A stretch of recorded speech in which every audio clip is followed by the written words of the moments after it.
Dakwah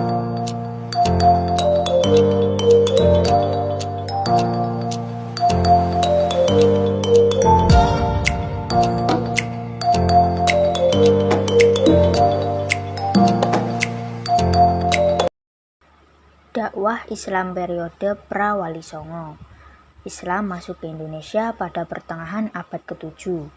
Awal menyebarkan ajaran Islam di tanah Jawa adalah para pedagang Arab melalui jalur perdagangan dengan Nusantara jauh sebelum Islam.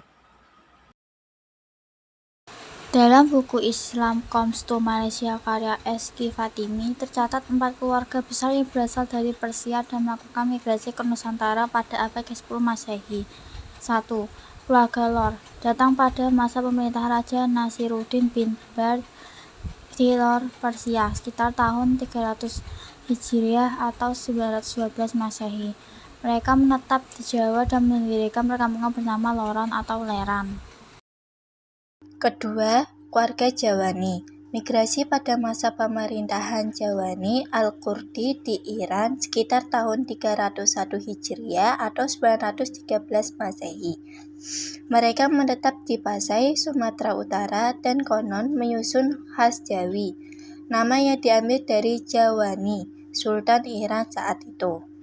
Ketiga, keluarga Syiah. Tiba pada masa pemerintahan Ruknuddaulah bin Hasan bin Buai Ad-Dailami sekitar tahun 357 Hijriah atau 969 Masehi. Mereka menetap di bagian tengah Sumatera Timur dan mendirikan perkampungan bernama Siak, yang kemudian berkembang menjadi negeri Siak. 4. Keluarga Rumai berasal dari Puak Subankara dan menetap di utara dan timur Sumatera. Penulis Arab menyebut Pulau Sumatera dengan sebutan Rumi, Al-Rumi Lamri atau Lamuri. Proses masuknya agama Islam ke Nusantara tidaklah mulus, dengan kendala yang terjadi selama 8 abad sejak kedatangan pertama para saudagar Arab dan Persia pada abad ke-7 Masehi. Terdapat penolakan dari penduduk setempat terhadap upaya penyebaran Islam. Namun, pada abad ke-15, dakwah Islam dipelopori oleh tokoh-tokoh sufi yang dikenal sebagai Wali Songo, sehingga Islam dapat diterima dan diserap dalam budaya Nusantara.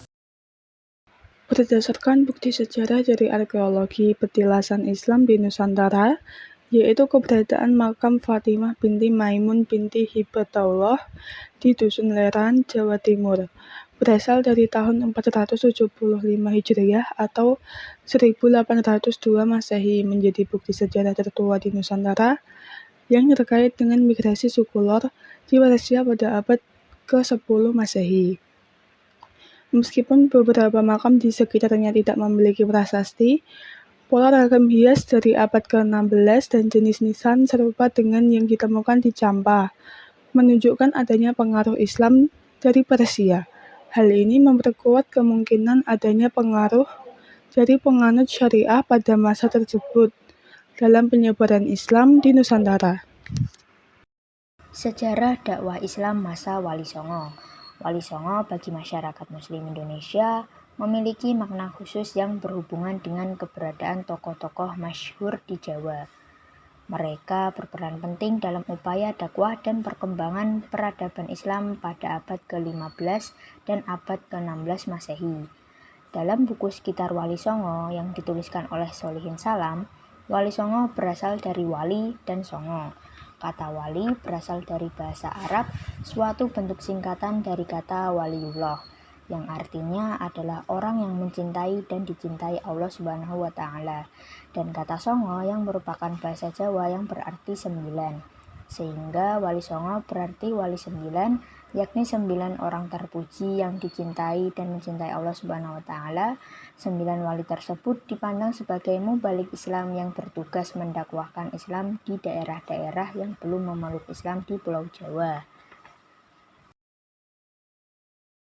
Wali Songo menjadi tokoh yang sangat penting di kalangan masyarakat Muslim Jawa. Hal ini karena ajaran yang mereka bawa merupakan ajaran yang unik. Sosoknya yang menjadi teladan dan ramah kepada siapapun, sehingga mereka mempermudah menyebarkan ajaran Islam di wilayah Nusantara. Adapun wilayah penyebaran Islam yang dilakukan oleh Wali Songo meliputi wilayah Jawa Barat hingga ke Jawa Timur, yaitu Cirebon, Demak, Kudus, Muria, Surabaya, Tuban, Gresik, dan Lamongan. Metode yang dipergunakan untuk penyebaran agama Islam di Jawa dilakukan oleh para wali dengan memanfaatkan budaya lokal yang berkembang saat itu, seperti halnya wayang, tembang-tembang atau syair Jawa, gamelan atau alat musik Jawa, serta upacara-upacara adat yang dipadukan dengan unsur-unsur ajaran Islam. Para wali memasukkan nilai-nilai dan ajaran agama ke dalam berbagai unsur budaya tersebut, sehingga dari yang sebelumnya masih bernuansa ajaran Hindu-Buddha, maka terjadilah asimilasi dan akulturasi budaya dengan ajaran Islam yang menghasilkan harmonisasi dan keserasian. Adapun 9 orang wali yang diyakini masyarakat sebagai Wali Songo adalah sebagai berikut. Yang pertama Sunan Gresik, yang kedua Sunan Ampel, ketiga Sunan Bonang, keempat Sunan Derajat, kelima Sunan Kalijaga, keenam Sunan Kudus, ketujuh Sunan Muria, kedelapan Sunan Gunung Jati, dan yang terakhir kesembilan Sunan Giri.